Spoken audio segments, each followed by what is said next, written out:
Sir, I'm calling security. You clearly don't belong here. The words sliced through the marble showroom of Meridian fine jewelry like a blade. Marcus Chen straightened his modest hoodie, his dark eyes meeting the store manager's cold stare. 12 customers turned to watch. Phones emerged from purses. The Saturday afternoon rush had just found its entertainment. "This isn't a pawn shop," Jennifer Walsh announced, her designer suit immaculate against the gleaming display cases. "These pieces start at $50,000. Marcus nodded calmly. "I understand. I'd still like to see the Cartier collection." "Security!" Walsh's voice echoed off the crystal chandeliers. "Have you ever been judged so harshly that strangers joined your humiliation?" What Marcus did next didn't just change his day, it transformed an entire system. This is one of those real-life stories that proves why Black stories matter. The touching stories that reveal hidden power in the most unexpected moments. Walsh crossed her arms, taking a deliberate step backward. Her stage whisper carried perfectly across the showroom. "Sarah, call building security. This gentleman seems confused about our clientele." The young associate behind the counter fumbled with the phone, her eyes darting between Marcus and her manager. "Are you sure? He hasn't done anything." "Now, Sarah?" Marcus remained centered, checking his watch. 10 minutes past 4.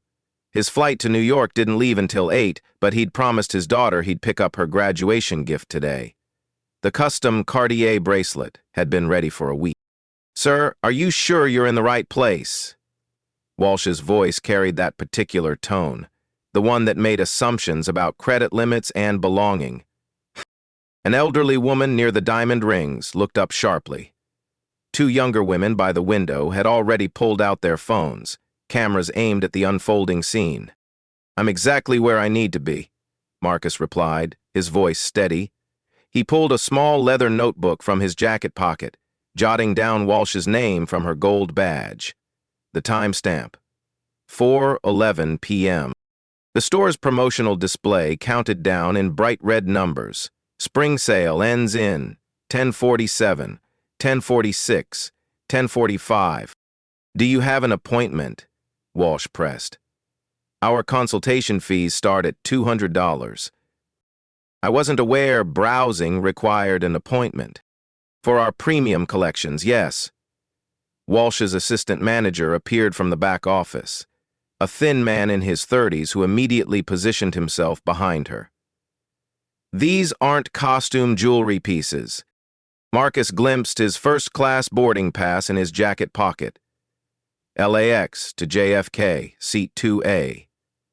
His custom phone case caught the light, its discreet company logo partially visible. He made another note in his pad. The live stream had begun. "Oh my God, guys, you're not going to believe this," whispered Jessica Martinez, a 24-year-old influencer with 50,000 TikTok followers. Her phone screen showed 47 viewers watching live. "I'm literally in this jewelry store right now, and they're about to kick out this black man for just existing." The viewer count climbed. 63, 89, 124. Comments flooded the screen. "This is disgusting. What store is this? Get their names. Sue them." Walsh's assistant manager leaned closer. "Maybe we should handle this more quietly?" "No," Walsh hissed. "I won't be intimidated in my own store." "Sir, I'm going to need you to leave immediately." The security guard arrived, a professional in his 50s who'd worked luxury retail for decades. He assessed the situation with experienced eyes, noting Marcus's calm demeanor, the growing crowd of witnesses, and Walsh's aggressive posture. "Ma'am, what seems to be the problem?" "This gentleman is refusing to leave after being told he doesn't have an appointment." The guard looked at Marcus. "Sir, do you need assistance with anything?" "I'd like to purchase a bracelet for my daughter's graduation. I called ahead on Tuesday. The piece should be ready." "You called ahead?" The guard's eyebrows raised slightly. Walsh's face flushed. I have no record of any call. Marcus showed his phone's call log. Tuesday, 2:17 p.m. Spoke with someone named David about a custom Cartier piece. Order number C7399. Sarah, the young associate, suddenly looked uncomfortable. Jennifer? I think I remember that call. David was at lunch, so I... Sarah, go check inventory. Walsh cut her off sharply. The live stream viewer count hit 200. Jessica adjusted her angle, whispering to her audience. The energy in here is so toxic right now. This man is being so polite, and they're treating him like a criminal. An elderly woman approached Marcus.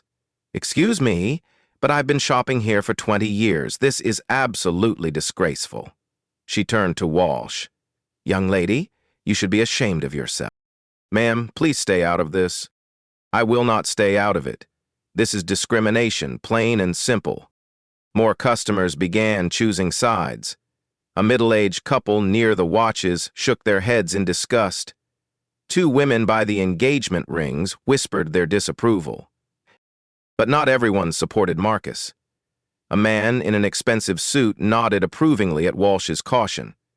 Better safe than sorry, he muttered to his companion. Walsh sensed the shifting mood and doubled down.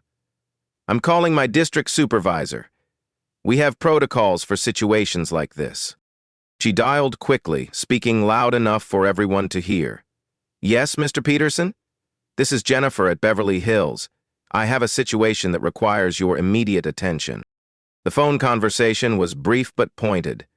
Walsh described a suspicious individual who was becoming aggressive and refusing to leave the premises. Marcus continued taking notes. Store layout, staff positions, witness names when he could catch them, the security camera locations, everything documented with timestamps. 10 minutes, he said quietly to himself. That's all I need. The countdown display showed 9:32, 9:31, 9:30. Jessica's live stream now had 347 viewers. The comments were coming too fast to read. Boycott, viral this. Where is this store? Document everything. Sarah returned from the back, her face pale. Jennifer, I found the order. It's definitely here. Custom Cartier tennis bracelet, 18-karat white gold, paid in full. Walsh's confident expression flickered for just a moment. That's impossible. I would have been notified of any custom orders. It was processed through corporate directly, Sarah said quietly. The payment, it was substantial. The display cases gleamed under the crystal chandeliers. The countdown clock ticked away. The cameras kept rolling. And Marcus Chen smiled. The district supervisor's video call appeared on Walsh's tablet within minutes. Richard Peterson, a stern man in his late 50s, frowned from his office screen. Jennifer explained the situation. Walsh positioned the tablet so Peterson could see Marcus. This individual entered without an appointment, became belligerent when asked to leave, and is now claiming he has an order that I have no record of. Peterson studied Marcus through the screen. Something in the man's posture, his calm confidence, triggered a memory, but he couldn't place it. Sir, can you provide proof of purchase? Marcus reached into his jacket. The movement caused Walsh to step back dramatically, as if he might be reaching for a weapon. Easy, she warned. He pulled out his phone, scrolling to his email confirmations. Order confirmation. C7749. Payment confirmation and correspondence with your design team. Peterson squinted at the screen. I can't read those from here. Jennifer, can you verify the order number? Sarah held up the paperwork. It's legitimate, Mr. Peterson. The order exists. Payment was processed Tuesday at 2:43 p.m. for $87,500.00. $87,000. The amount hung in the air like a revelation. Several customers gasped audibly. Even Walsh's confident expression wavered. That's impossible. she stammered. I process all large orders personally. Actually, Sarah said quietly, this one was flagged for direct corporate processing. It bypassed local management approval. Peterson's frown deepened. What's the customer's name on the order? M. Chen. Sarah read. Payment method was Corporate American Express Black Card. Jessica's live stream had exploded to over 800 viewers. The comments were a waterfall of outrage and support. 87,000! She's about to get fired. This is about to be legendary. The countdown clock showed 8:20, 8:19, 8:18. Walsh's assistant manager whispered urgently in her ear. Maybe we should de-escalate this. No, Walsh snapped. Anyone can fake emails. I want to see actual payment confirmation from our system. Marcus checked his watch again. I understand your caution. Would you like me to call your corporate office directly? That won't be necessary, Peterson interjected from the screen. Jennifer, pull up order C7749 in our system right now. Walsh's fingers flew across her computer keyboard. Her face went white. It's here. But this doesn't make sense. Why wasn't I notified? Because, Sarah said carefully, it was flagged as VIP corporate. Those notifications go directly to district and regional management. Peterson was studying Marcus more intently now. Sir, I apologize for any confusion. Could you provide additional identification? Marcus smiled slightly. Of course. He reached for his wallet, but then paused. Actually, would it be easier if I just made a quick phone call? To whom? Walsh demanded. Someone who can clear this up immediately. The security guard had been watching the entire exchange.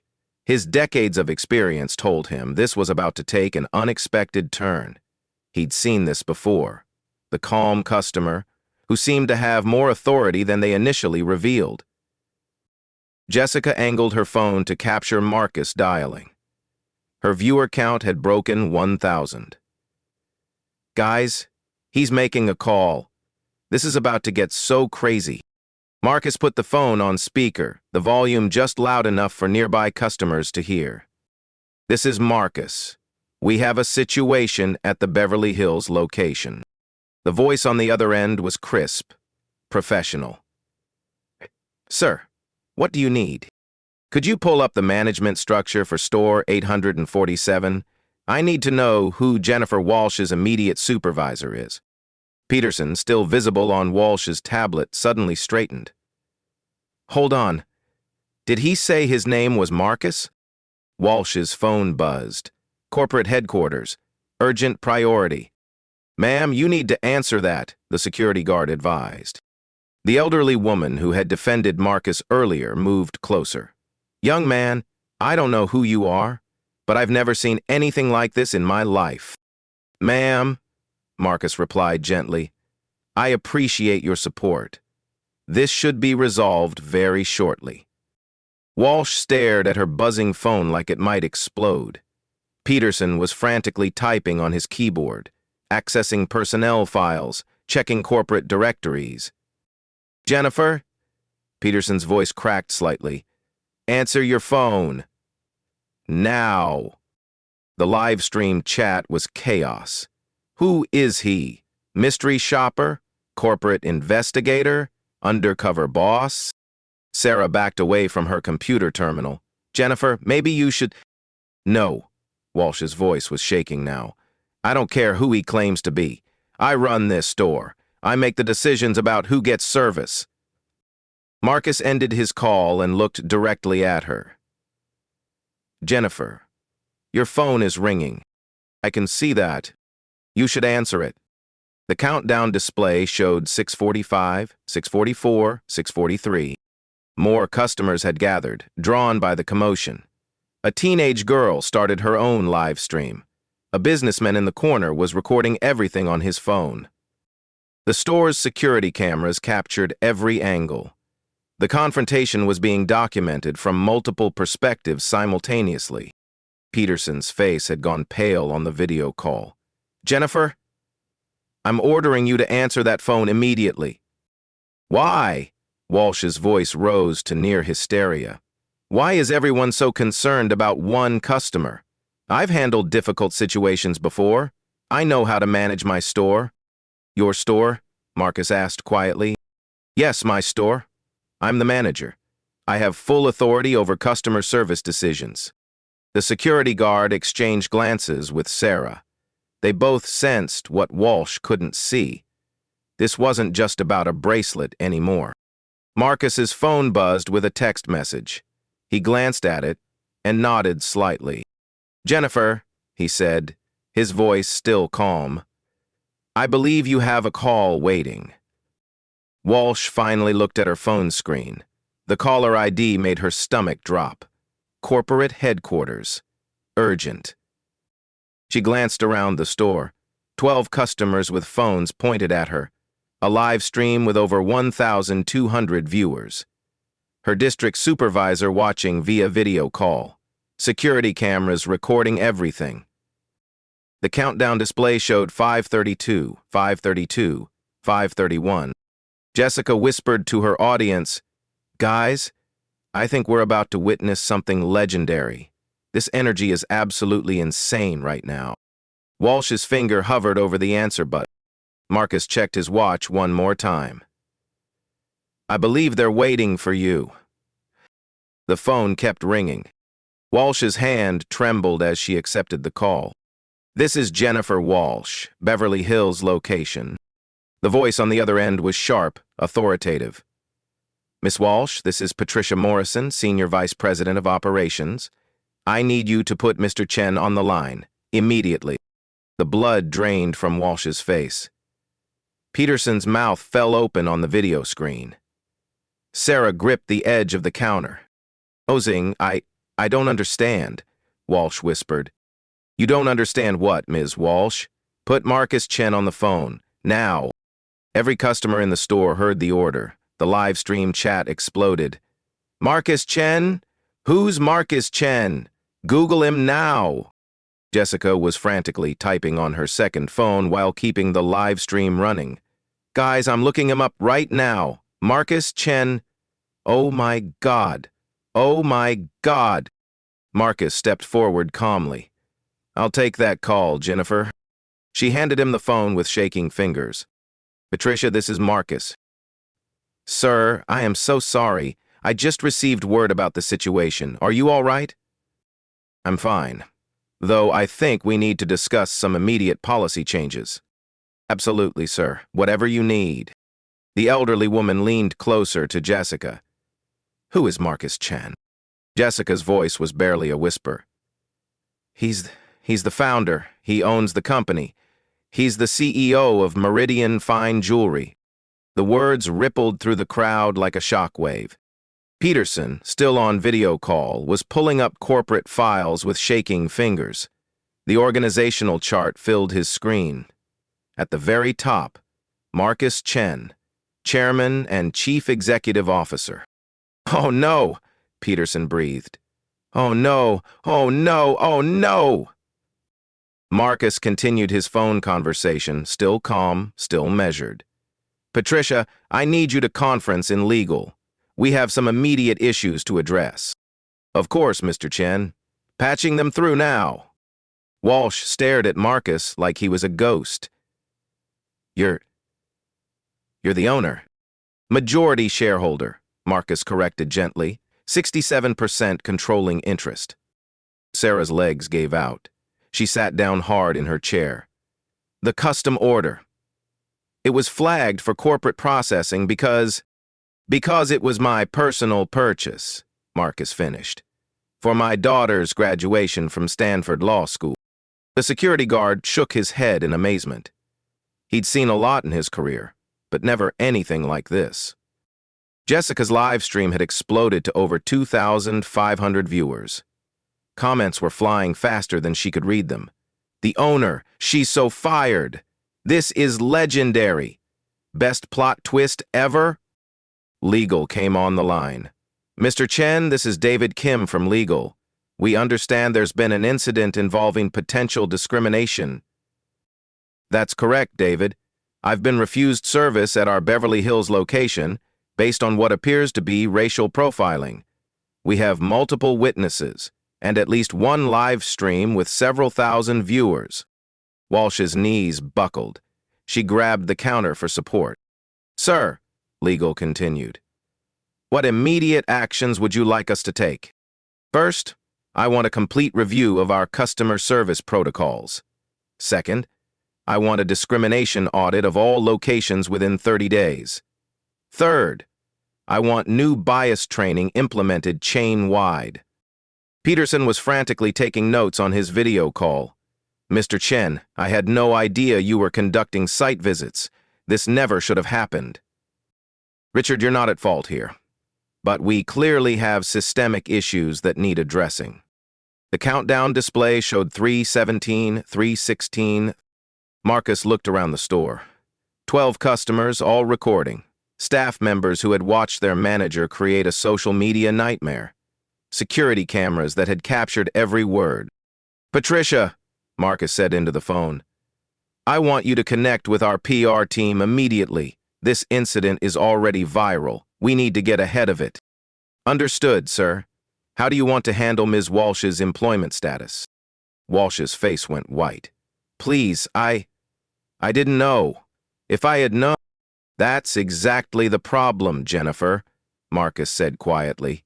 You treated me poorly because you didn't know who I was. But you should treat every customer with respect, regardless of who they are. Jessica was providing live commentary to her audience. Guys, this is the most insane thing I've ever witnessed. The owner of the store was literally kicked out of his own business for being black. The manager is about to get fired on live stream. The teenage girl recording from the corner approached Marcus. Excuse me, sir. I'm so sorry this happened to you. I recorded everything. Do you want me to send it to you? That's very kind, Marcus replied. But I think there's already plenty of documentation. Sarah finally found her voice. Mr. Chen, I'm so sorry. I should have recognized you. I should have said something. Sarah, you were caught in a difficult situation. You were being ordered to act by your supervisor. That's why we need better training and clearer policies. The businessman who had been recording stepped forward. Mr. Chen, I'm James Rodriguez from the Los Angeles Times business section. Would you be available for a brief interview about this incident? I'll have our media relations team contact you, Marcus replied. This story needs to be told properly. Walsh was crying now. Please, Mr. Chen. I made a mistake. I can learn. I can do better. Marcus studied her for a long moment. Jennifer, the issue isn't that you made a mistake. The issue is that you doubled down on that mistake, even when presented with evidence. You chose to escalate rather than de-escalate. I was just trying to protect the store. From what? A paying customer who wanted to buy an $87,000 bracelet? The magnitude of the lost sale hung in the air. Walsh's annual performance review would show she had personally ejected the company's highest value customer. Legal was still on the line. Mr. Chen, we need to discuss potential liability exposure. The live stream audience is approaching 3,000 viewers. This is significant public relations damage. David, I want to turn this into a teaching moment rather than a lawsuit. Can we draft a comprehensive response that addresses systemic change? Absolutely, sir. We'll have something for your review within the hour. Peterson leaned closer to his video camera. Mr. Chen, what would you like me to do about the Beverly Hills location management? Marcus looked at Walsh, who was still crying. Then at Sarah, who looked terrified. Then at the security guard, who had maintained professionalism throughout the incident. Richard, we'll discuss staffing changes privately. But I want immediate interim management put in place while we conduct a thorough review. The countdown display showed 143, 142, 141. Marcus walked to the Cartier display case. Sarah, could you please retrieve my daughter's bracelet? I believe it's been ready since Tuesday. With shaking hands, Sarah unlocked the case and removed a stunning white gold tennis bracelet. The diamonds caught the light like captured stars. "It's beautiful," Marcus said softly. "She's going to love it." Jessica angled her phone to capture the bracelet. "Guys, after everything that just happened, he's still buying the jewelry. That's class right there." Marcus signed the receipt with Sarah's trembling assistance. The total, $87,500, 0 cents, plus tax. "Sarah, you handled this situation as well as you could given the circumstances. Don't worry about your job." Relief flooded her face. "Thank you, Mr. Chen. Thank you so much." The countdown display hit 0. "Sale ends now." Marcus looked at the crowd of customers. "I want to thank everyone who witnessed this incident. Your support and documentation will help us make meaningful changes." The elderly woman smiled. "Young man, you handled this with such grace. Your parents raised you right." "Thank you, ma'am. That means everything." He looked at Walsh one final time. "Jennifer, I hope you'll take time to reflect on what happened here today. Real leadership means lifting people up, not tearing them down." Then Marcus Chen, with his daughter's graduation gift in hand, walked calmly out of his own jewelry store. The live stream was still running. The cameras were still recording. The story was just beginning. The corporate conference call began at 4:47 p.m., 17 minutes after Marcus left the store. 8 executives joined from offices across the country. Patricia Morrison, Senior VP of Operations, led the emergency session. "Ladies and gentlemen, we have a code red situation. The Beverly Hills incident is viral across multiple platforms. Current view count across all social media channels is approaching 50,000. David Kim from Legal pulled up the streaming data. TikTok, Instagram, Twitter, and YouTube. The primary live stream peaked at 4,000 concurrent viewers. Secondary recordings are being shared exponentially." Marcus, now in his Tesla Model S in the store's parking lot, connected via Bluetooth. "Patricia, what's our current crisis response status?" "Full activation, sir. PR team is monitoring all channels. Customer service is fielding calls. Stock price is down 2% in after-house trading." Richard Peterson, still connected from his earlier video call, looked like he'd aged 5 years. "Mr. Chen, I've initiated a complete review of all Beverly Hills personnel files. Jennifer Walsh's performance reviews show 3 previous customer complaints regarding discriminatory behavior." 3 complaints? Marcus's voice carried sharp edge for the first time all day. "And she was still in a management position?" Silence on the call. "Richard, I want those files on my desk within the hour. I want to know who ignored those complaints and why no action was taken." "Yes, sir. Immediately." Sandra Williams, head of Human Resources, joined the call. "Mr. Chen, we need to discuss legal exposure. Ms. Walsh's termination needs to be handled carefully to avoid wrongful termination claims. Sandra, she discriminated against customers on company property in front of multiple witnesses.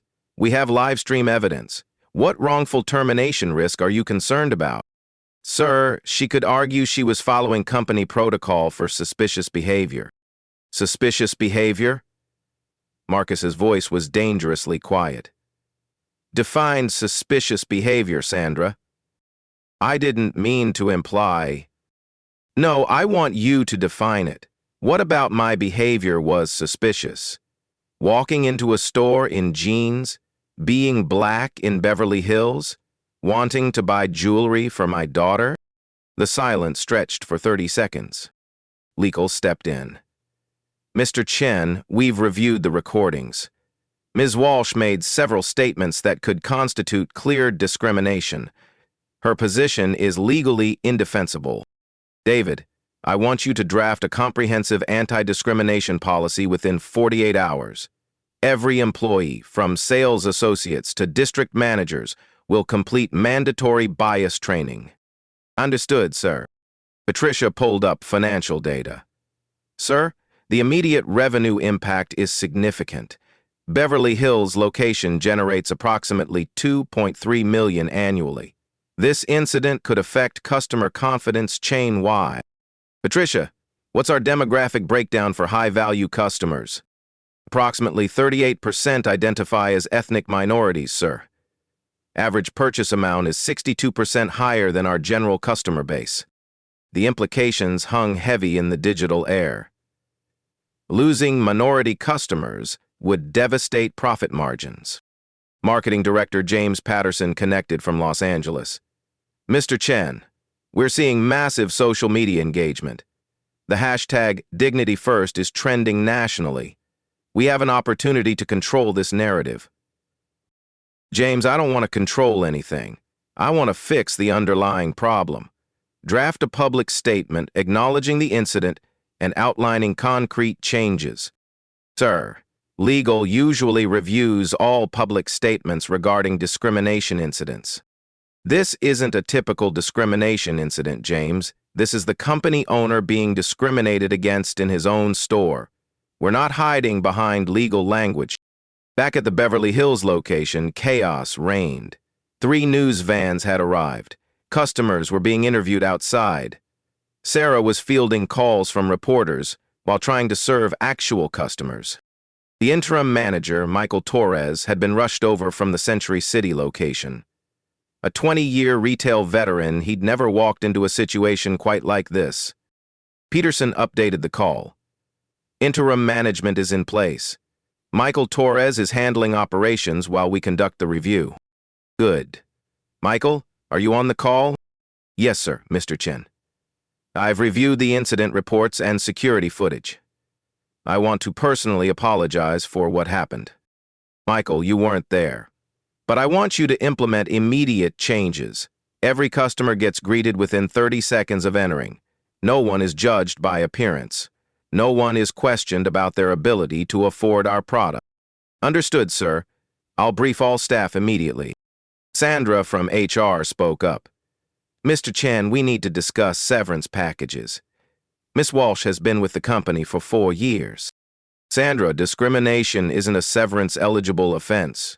She violated company policy and federal law. Document everything properly, but don't expect the company to reward bad behavior. Sir, she might claim she wasn't properly trained on discrimination policies. Then that's a systemic failure we need to address. Schedule bias training for every employee within 60 days. Use external consultants. Make it comprehensive. The stock market had closed, but After Homes trading showed continued decline.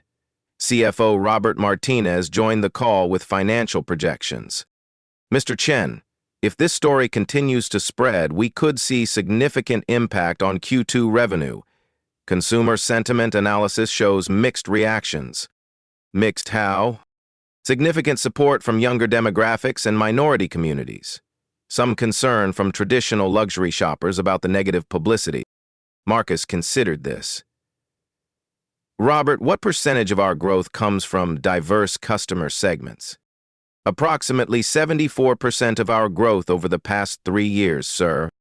Then we focus on doing right by those customers. The traditional luxury market that's uncomfortable with equality isn't our target demographic anymore. Patricia highlighted the operational challenges. Sir, we have 23 locations. Implementing chain-wide changes will require significant resources.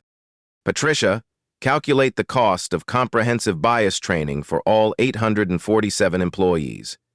Calculate the cost of implementing new customer service protocols. Then calculate the cost of losing 38% of our high-value customers. She ran quick numbers. Training costs approximately $340,000, 0 cents.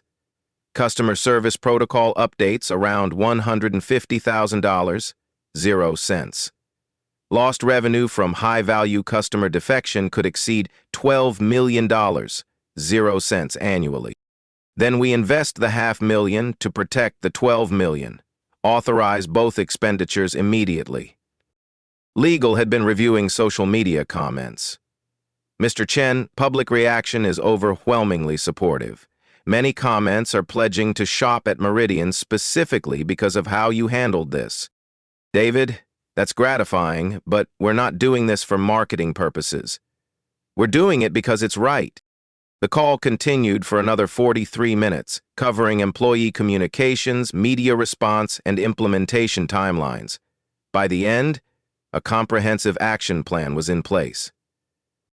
Patricia summarized: anti-discrimination policy revision, company-wide bias training, customer service protocol updates, quarterly diversity audits, and anonymous reporting systems for discrimination concerns. Timeline, Marcus asked. Policy revision within 48 hours.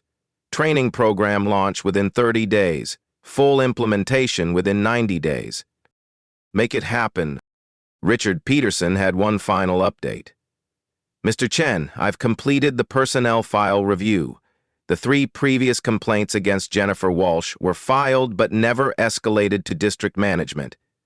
2 assistant managers and 1 district supervisor failed to follow proper procedures. Their employment status? Under review, sir. This appears to be a pattern of ignored complaints throughout the district. Marcus sat in his car, watching the news vans outside his store. Richard, discrimination complaints aren't suggestions. They're legal liabilities and moral failures. Anyone who ignored them shares responsibility for today's incident. Understood, sir. We'll handle it appropriately. The conference call ended at 6:23 p.m. In 96 minutes, a single incident of discrimination had triggered a complete overhaul of corporate policy across a multi-million-dollar jewelry chain. Marcus started his car and pulled out of the parking lot. In his passenger seat sat a small velvet box containing his daughter's graduation gift, a $87,500 0-cent bracelet that had cost his company far more than its purchase price. But some lessons, he reflected, were worth every penny. 6 weeks later, the transformation was measurable. Jennifer Walsh's termination had been swift and final. Her attempts to appeal the decision failed when HR presented the documented pattern of complaints and the overwhelming video evidence. She'd found work at a small boutique in Pasadena, keeping a low profile and declining all media requests. The Beverly Hills location had become Meridian's highest-performing store.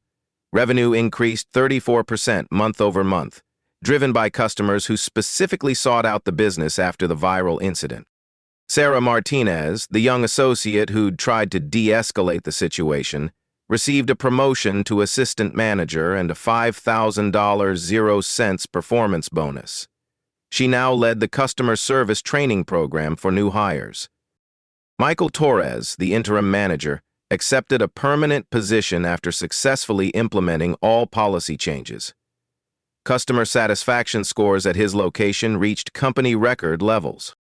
The Dignity First initiative launched company-wide on a Tuesday morning in June. All 847 employees participated in mandatory unconscious bias training conducted by Dr. Amara Okafor, a renowned diversity consultant from UCLA. The training wasn't generic corporate sensitivity programming. It used real scenarios, including footage from the Beverly Hills incident, to demonstrate how unconscious bias affected customer service. Employees learned to recognize their assumptions and respond professionally to every customer.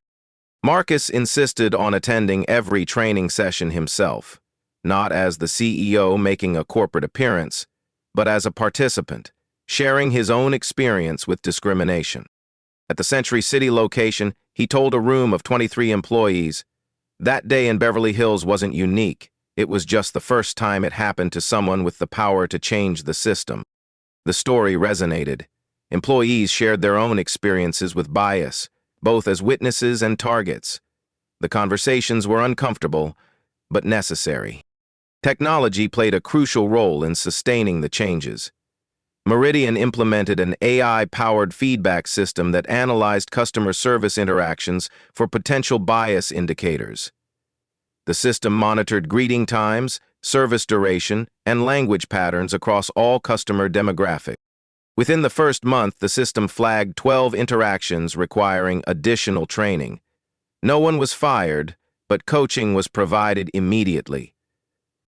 Anonymous reporting increased 400%. Employees felt safe reporting concerns about discrimination, knowing the system would respond promptly and fairly. The quarterly diversity audits revealed significant insights. High-value customers from minority communities increased their spending by an average of 23% after the policy changes. Exit interviews with former customers showed that many had avoided luxury retailers due to past discrimination experiences. Marcus received hundreds of emails from customers sharing their own stories. A retired professor from Atlanta wrote, "I've been treated poorly in high-end stores my entire life. Reading about your experience and seeing your response gives me hope that things can actually change." A young lawyer from Chicago shared, "I watched the video with my daughter. She asked why the lady was mean to you. I told her that sometimes people make mistakes, but the important thing is how we choose to fix them." The financial impact exceeded projections. Meridian's stock price recovered within 2 weeks and reached an all-time high by the end of the quarter. Analysts attributed the growth to improved brand reputation and expanded customer base.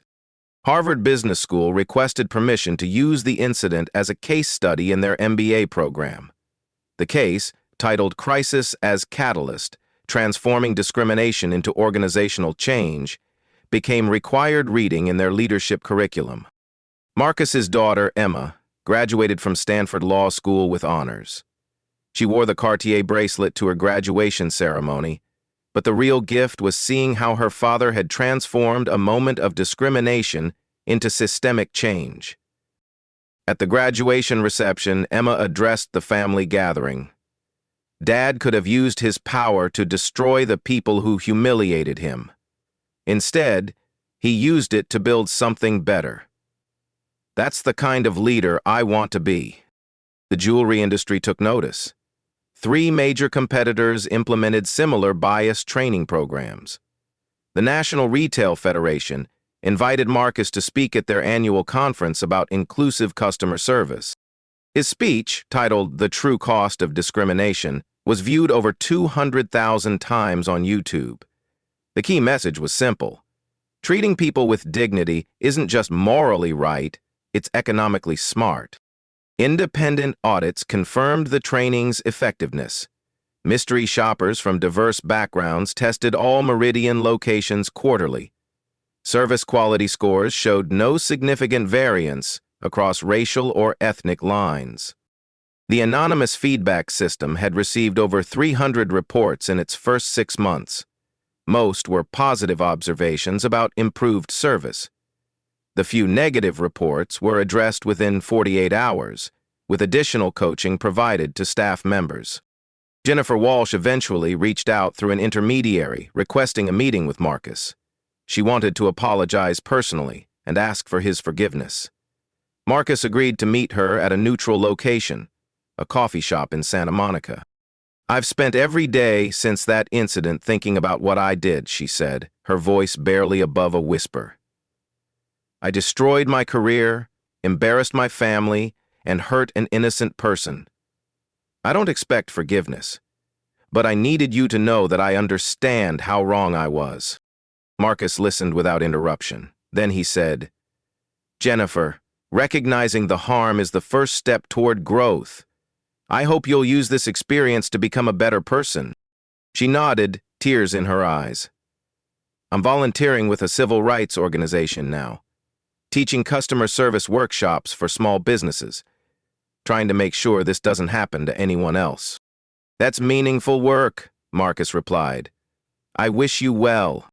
They parted cordially. Marcus never spoke publicly about the meeting, believing that redemption was a private journey. The incident's long-term impact extended beyond Meridian Jewelry. Other luxury retailers quietly reviewed their own policies and practices. Several implemented similar training programs without fanfare, recognizing that change was necessary whether or not they'd experienced public incidents. The Beverly Hills location now displayed a small plaque near the entrance. We serve all customers with dignity and respect. It wasn't about the incident. It was a commitment to the future. 1 year later, Marcus Chen stood before 400 retail executives at the National Commerce Convention. The keynote speech was titled, "Dignity as Strategy, Building Inclusive Luxury Brands." "The most expensive lesson my company ever learned cost exactly $0, he began. "It was the moment we discovered that our success depended not on who we excluded, but on who we welcomed." The audience, predominantly white, predominantly male, listened intently as Marcus shared data from Meridian's transformation. Revenue growth, 28% year over year. Customer satisfaction, 94%, up from 67%. Employee retention, 89%, the highest in company history. "These aren't just numbers," Marcus continued. "They represent real people who now feel valued and respected. They represent employees who take pride in their workplace culture. They represent communities that trust us with their most precious moments." The Meridian case study had become required reading at business schools across the country. Students analyzed how a moment of crisis became a catalyst for organizational excellence. Dr. Patricia Williams, a business ethics professor at Columbia, assigned the case to her MBA students. "This demonstrates how companies can transform discrimination from a liability into a competitive advantage," she explained. "The key is authenticity. You can't fake genuine cultural change." Marcus's approach had influenced an entire industry. The Luxury Retail Association now required bias training for all member companies. The certification process included mystery shopper programs and customer feedback analysis. These life stories matter because they show us that transformation is possible. Every touching story of discrimination overcome becomes a blueprint for others. When we share these real-life stories, we remind ourselves that Black stories aren't just about struggle, they're about the power to create lasting change. The original TikTok video, posted by Jessica Martinez, had been viewed 12.7 million times. Jessica parlayed the viral moment into a career as a social justice advocate, speaking at universities about the power of bystander documentation. "I learned that day that our phones aren't just for entertainment," she told audiences. "They're tools for accountability. When we witness injustice, we have a responsibility to document it and share it." Marcus's daughter Emma, now a civil rights attorney, kept the Cartier bracelet in her jewelry box, but rarely wore it. "It's beautiful," she told her father. "But what you built from that moment is so much more valuable than diamonds." The transformation extended beyond business metrics. Marcus received a letter from a young Black entrepreneur in Detroit. "I saw your video when I was afraid to enter high-end stores. Now I own 3 luxury boutiques and treat every customer like family. Thank you for showing me what's possible."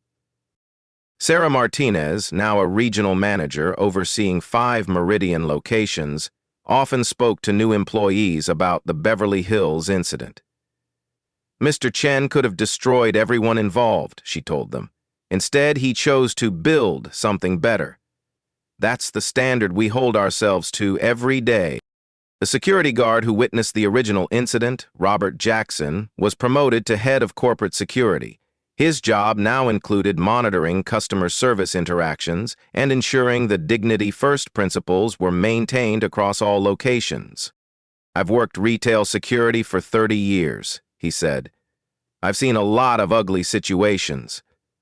But I've never seen someone turn discrimination into education the way Mr. Chen did. That's real leadership." The Beverly Hills store, once the site of humiliation, became a symbol of transformation. Customers often visited specifically because of the story, wanting to experience the culture that emerged from crisis. Marcus still shopped there occasionally, always dressed casually, always treated with the respect every customer deserved. The irony wasn't lost on him. He'd created the very experience he'd been denied. Have you experienced discrimination in retail or service environments? Share your story in the comments below. Your voice matters and can help others feel less alone. If this video opened your eyes to the power of choosing growth over revenge, hit that subscribe button and share it with someone who needs to see that change is possible. Together, we're not just sharing Black stories. We're writing the next chapter of what business can become when it's built on dignity, respect, and the understanding that every customer's story matters. Real change starts with real conversations, and your story might be exactly what someone needs to hear today.